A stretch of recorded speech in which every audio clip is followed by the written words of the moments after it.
Bismillahirrahmanirrahim. Assalamualaikum warahmatullahi wabarakatuh.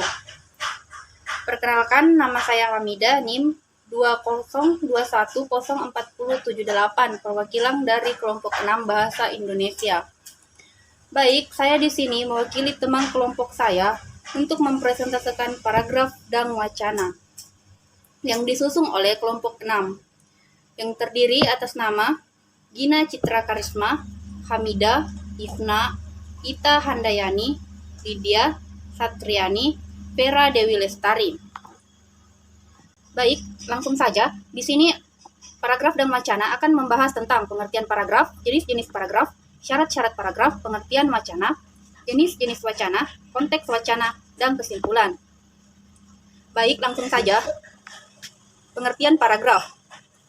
Terlebih dahulu harus diketahui, paragraf merupakan inti penuangan buah pikiran dalam sebuah karangan. Dalam sebuah paragraf terkandung satu unit buah pikiran yang didukung oleh semua kalimat dalam paragraf tersebut. Mulai dari kalimat pengenal, kalimat topik, kalimat-kalimat penjelas, sampai pada kalimat penutup. Himpunan kalimat ini bertalian dalam satu rangkaian untuk membentuk sebuah gagasan. Paragraf dapat juga dikatakan sebagai sebuah karangan yang paling pendek atau singkat. Dengan adanya paragraf, kita dapat membedakan di mana suatu gagasan mulai dan berakhir.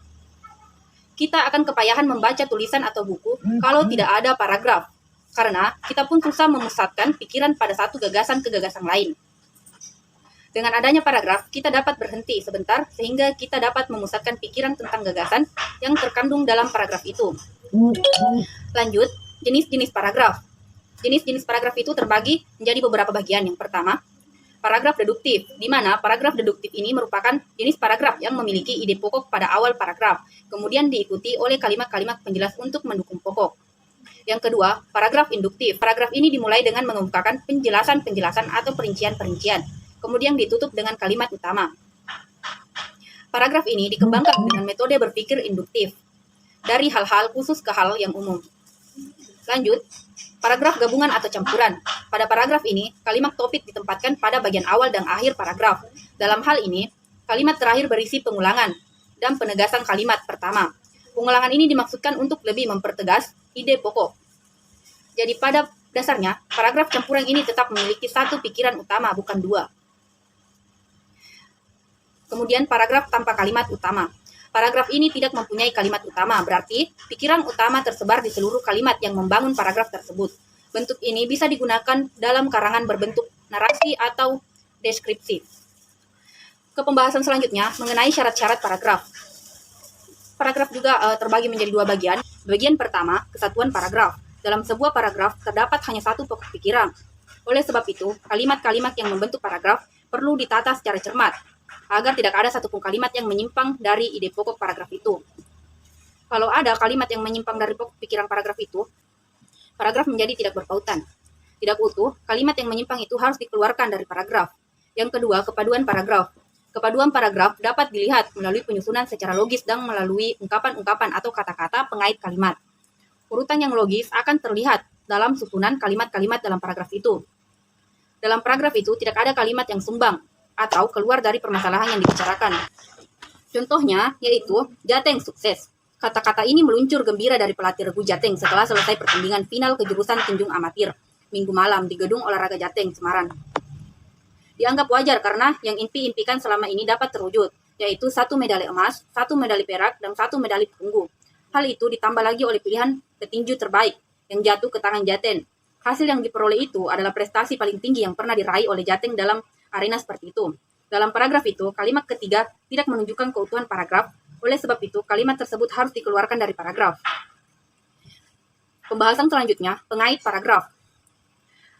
Agar paragraf menjadi padu, digunakan pengait paragraf berupa 1. Ungkapan penghubung transisi, 2. Kata ganti, atau 3. Kata kunci atau pengulangan kata yang dipentingkan. Ungkapan pengait antar kalimat dapat berupa penghubung atau transisi, yaitu beberapa kata transisi. 1. Hubungan tambahan, lebih lagi, selanjutnya, tambah pula, di samping itu, lalu, berikutnya, demikian pula, begitu juga di samping itu, lagi pula. Kemudian yang kedua, hubungan pertentangan. Akan tetapi, namun, bagaimana? Walaupun demikian sebaliknya, meskipun begitu lain halnya. Hubungan perbandingan, sama dengan itu, dalam hal yang demikian, sehubung dengan itu. Kemudian, hubungan akibat. Oleh sebab itu, jadi, akibatnya, oleh karena itu, maka, oleh sebab itu. Kemudian hubungan tujuan. Untuk itu, untuk maksud itu. Hubungan singkatan. Singkatnya, pendeknya, akhirnya, pada umumnya, dengan kata lain sebagai simpulan. Hubungan waktu. Sementara itu, segera setelah itu, beberapa saat kemudian. Hubungan tempat. Berdekatan dengan itu. Selanjutnya, pengertian wacana. Wacana merupakan unsur kebebasan yang relatif paling kompleks dan paling lengkap. Satuan pendukung kebahasaannya meliputi fonem, morfem, kata, frasa, klausa, kalimat, paragraf. Hingga keterangan utuh, namun wacana pada dasarnya juga merupakan unsur bahasa yang bersifat pragmatis, apalagi pemakaian dalam pemahaman wacana. Dalam komunikasi memerlukan beberapa alat atau piranti yang cukup banyak. Oleh karena itu, kajian tentang wacana menjadi wajib ada dalam proses pembelajaran bahasa. Tujuannya tidak lain untuk membekali pemakaian bahasa agar dapat memahami dan memakai bahasa dengan baik dan benar.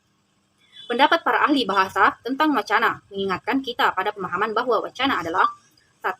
Perkataan, ucapan, tutur yang merupakan satu kesatuan. 2. Keseluruhan tutur.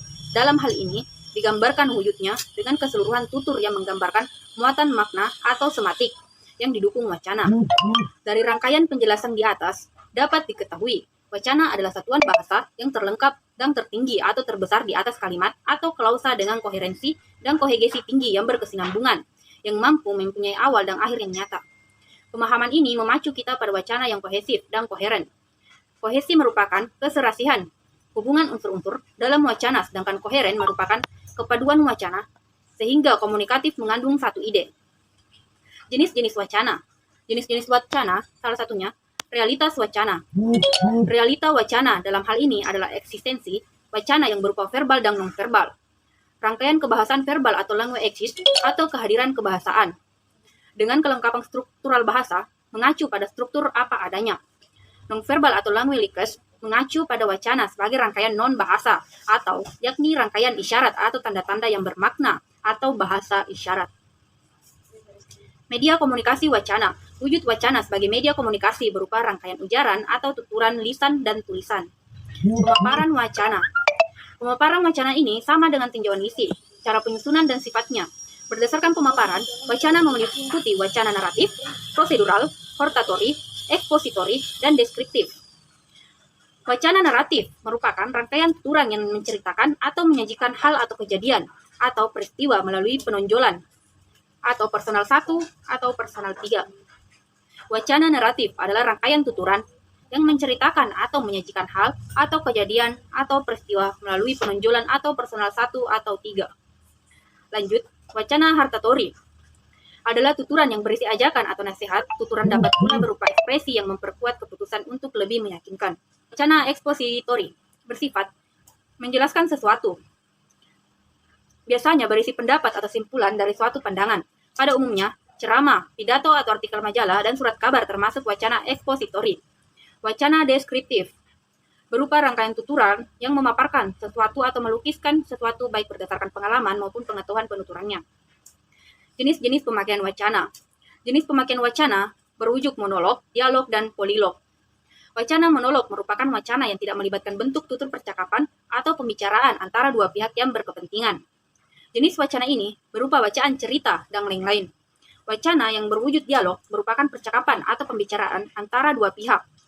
Terdapat pada konversasi, wacana dialog ini berupa pembicaraan telepon, tanya jawab, wawancara, teks drama, film. Wacana polilog melibatkan partisipan pembicara di dalam partisipan konversasi lebih dari 2 orang penutur. Lanjut, konteks wacana. Konteks wacana ini terdiri dari hakikat konteks, di mana konteks adalah benda atau hal yang berada bersama teks yang menjadi lingkungan atau situasi penggunaan bahasa. Macam-macam konteks. Konteks adalah sesuatu yang menyertai atau yang bersama teks. Secara garis besar, konteks wacana dibedakan atas 2 kategori, yakni konteks linguistik dan konteks ekstralinguistik. Manfaat konteks. Manfaat konteks ada 3 dalam analisis wacana. Yang pertama, penggunaan konteks untuk mencari acuan. Yang kedua, penggunaan konteks untuk menentukan maksud tuturan. Yang ketiga, penggunaan konteks untuk mencari bentuk tak terujar. Kesimpulan paragraf. Rangkaian kalimat yang diikat oleh satu kesatuan gagasan, namun dari pembahasan yang telah kami buat, dapat disimpulkan bahwa paragraf tidak hanya diikat oleh satu satuan gagas, tetapi dapat berupa dua gagasan atau lebih dengan memenuhi syarat, yaitu kesatuan dan kepaduan paragraf. Kesimpulan wacana. Komunikasi buah pikiran baik lisan maupun tulisan yang resmi dan teratur. Wacana dapat juga diartikan sebuah tulisan yang teratur menurut urutan-urutan yang semestinya atau logis. Demikianlah pemaparan dari kelompok kami yang membahas tentang paragraf dan wacana. Lebih dan kurangnya mohon dimaafkan. Wabillahi taufiq wal hidayah. Wassalamualaikum warahmatullahi wabarakatuh.